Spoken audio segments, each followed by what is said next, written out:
در مذهب امام ابو حنیفه رحمت الله علیه در نماز جمعه پیش از فرض 4 رکعت سنت هست. تکیه به یک حدیث سننی ترمذی کردند و این حدیث در نزد دیگر علماها ضعیف است.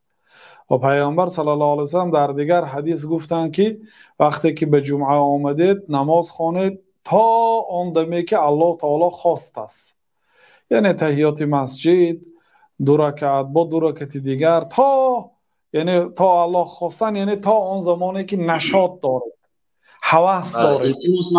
خب برای همین یعنی آمدید اگر 2 رکعت تحیات مسجد با 2 رکعت دیگر تا خواهشتان رفتن خوانید.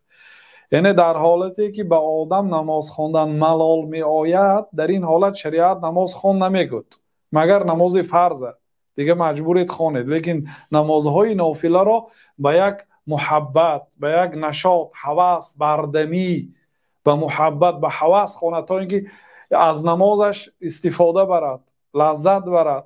پیامبر صلی الله علیه و سلم اریحنا بالصلاه یا بلال، ما را با نماز راحت کنون ای بلال میگفتن. یعنی از آن گویا یک راحت کنیم میگفتن، یعنی نماز راحت است. شیخ الاسلام رحمت الله علیه میگن که پیامبر صلی الله علیه و سلم دروغ نمیگن، نماز راحت است. گفتن نماز راحت است به 2 طایفه مردم. بعضی آدم ها در داخلی نماز راحت میکنن مانند جناب رسول الله صلی الله علیه و سلم و مانند دیگرها از علما و اذانایی که ذوق و لذت نماز دریافت کردن. و بعضی آدم ها بعد سلام دادن راحت میکنن.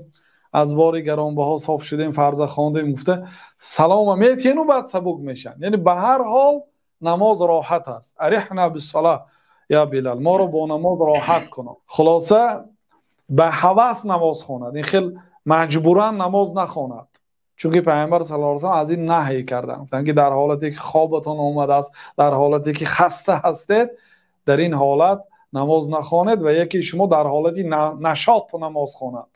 یعنی این بیان کس نگیرد به فرض تطبیق نکند این سخنی مایه. مقصد از فرض همین که با من مانده شده آمدم و بعد میخوانم گفته خواب نرود از نماز فرض، نماز قضا نکنید، فرض و جاش دیگر است. ولی نافله های میتونید در حالت های نشاط خوانید.